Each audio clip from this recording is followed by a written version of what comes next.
حضرت ابراہیم علیہ السلام جب تعمیر پوری کر چکے تو تعمیر کرنے کے بعد انہوں نے اللہ سے مانگا. کیا مانگا؟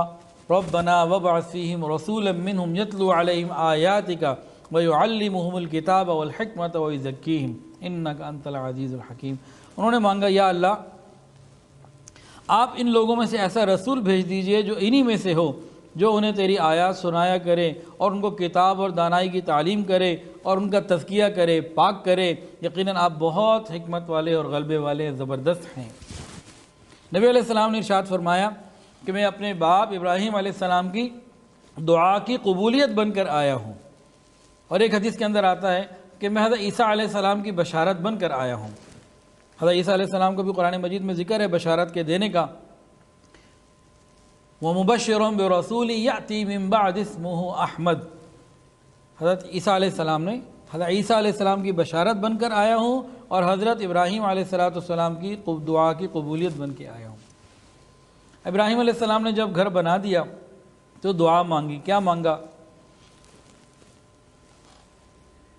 یا اللہ مسجد تو بنا دی، اب امام بھیج دیجئے. اللہ مدرسہ تو بنا دیا، اللہ دین سکھانے والے کو بھیج دیجئے. اللہ تیرا گھر تو بنا دیا، اب رات کی تنہائیوں میں مناجات کرنے والے کو بھیج دیجئے. یا یوں کہہ لیجئے جب گھر بن گیا اللہ تعالیٰ نے پوچھا اے ابراہیم مانگو کیا مانگتے ہو؟ ابراہیم علیہ السلام نے عرض کیا یا اللہ میں تجھ سے دنیا کا مال و منال نہیں مانگتا، میں تجھ سے دنیا کا فضل و کمال نہیں مانگتا. اے اللہ میں تجھ سے وہی مانگتا ہوں جو تیری بادشاہت میں بھی ایک ہی ہے، تیری شہنشاہی میں بھی ایک ہی ہے، تیرے خزانوں میں بھی ایک ہی ہے. ابراہیم کیا مانگنا چاہتے ہو؟ یا اللہ میں آپ سے دنیا کا مال و منال نہیں مانگتا، میں آپ سے آمنہ کا لال مانگتا ہوں. ربنا وابعث فیہم رسولا منہم یتلو علیہم آیاتک. ابراہیم علیہ السلام نے یہ دعا مانگی، اللہ رب العزت نے اس دعا کو قبول کیا. پھر آگے اس کے جو اسباب بنے وہ کیا بنے؟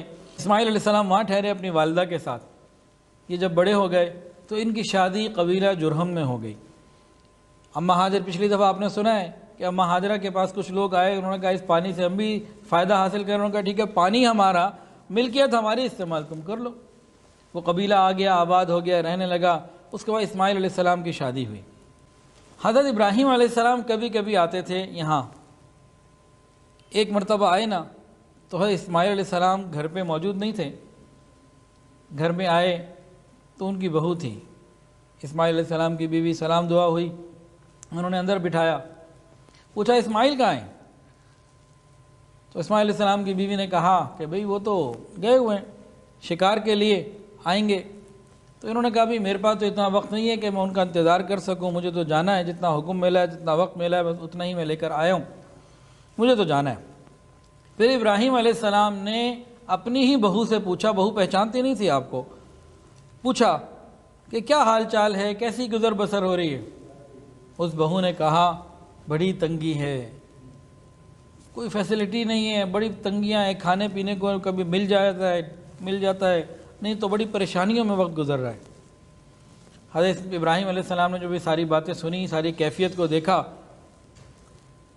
تو پھر جاتے ہوئے کہنے لگے کہ دیکھو بھئی جب اسماعیل آئیں تو میرا پیغام دینا، میرا سلام دینا اور پیغام دینا کہ اپنی چوکھٹ کو بدل دو.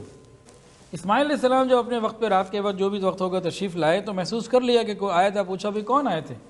ان کا اس طرح ایک بڑی عمر کے صاحب تھے. کہا تو میرے والد تھے ابراہیم علیہ السلام. کہا اچھا، وہ آپ کو سلام بھی کہہ گئے اور پیغام بھی دے گئے. تو جیسے ہی اسماعیل علیہ السلام نے یہ بات سنی فرمایا کہ دیکھو وہ مجھے یہ کہہ کے گئے ہیں کہ میں تمہیں طلاق دے دوں، تمہیں چھوڑ دوں. انہوں نے طلاق دے دی، کام مکمل ہو گیا یہ والا. پھر ایک اور شادی کر لی قبیلہ بنو جرہم میں، ایک اور شادی کر لی. دوسری شادی ان کی ہوئی اسی قبیلے کے سردار مواز کی بیٹی سے. پھر ابراہیم علیہ السلام کا کسی اور وقت میں پھر کبھی آنا ہوا. اللہ کی شان حضرت اسماعیل علیہ السلام پھر موجود نہیں، گھر میں بہو موجود، اب دوسری بیوی تھی. اندر آئے، سلام دعا ہوئی، پوچھا کہ اسماعیل کہاں ہے؟ کہا کہ بھئی وہ تو شکار وغیرہ کے لیے گئے ہوئے ہیں، دین کی تبلیغ کے لیے شکار کے لیے گئے ہوئے ہیں، گھر پہ نہیں ہیں. تو ابراہیم علیہ السلام نے پوچھا بھئی گزر بسر کیسی ہے، کیا حالات ہیں، کیسا گزر رہا ہے؟ اس نے کہا اللہ کا بڑا شکر ہے، الحمدللہ، جب مل جاتا ہے تو اللہ کا شکر ہے، یہ جاتے ہیں شکار کر کے لاتے ہیں اور ہم کھاتے بھی ہیں، اور اتنے نیک ہیں، متقی ہیں، پرہیزگار ہیں، راتوں کو اللہ کی یاد میں آنے والے ہیں، اور اپنے شوہر کی خوب تعریف کی۔ حضرت ابراہیم علیہ السلام نے کہا کہ اچھا جب وہ آ جائیں، میرے پاس تو وقت تھوڑا ہے، مجھے جانا ہے، جب آ جائیں ان کو میرا سلام کہنا اور کہنا اپنے چوکھٹ کی خوب حفاظت کریں۔ یہ پیغام دے کے وہ چلے گئے۔ اب جناب اسماعیل علیہ السلام جب شام کو واپس آئے تو پھر انہوں نے پہچان لیا کہ بھئی کوئی آیا تھا۔ پوچھا بھئی کون آیا تھا؟ کہا اس طرح کے کوئی بزرگ آئے تھے۔ انہوں نے کہا اچھا وہ تو میرے والد ہیں۔ تو کچھ کہا انہوں نے، کہا آپ کو سلام بھی دیا ہے، پیغام بھی دیا ہے، اور پیغام یہ ہے کہ اپنی چوکھٹ کی حفاظت کرنا۔ کہنے لگے کہ میرے والد تھے اور مجھے یہ کہہ کے گئے ہیں کہ اس قدردان بیوی کی قدر کر لینا، اس قدردان بیوی کی قدر کر لینا۔ اصل میں تو یہ اللہ کی طرف سے معاملہ چل رہا ہے نا، کہ اس عورت نے اس نور نبوت کو اپنے اندر لینا تھا اور آگے نسل چلنی تھی۔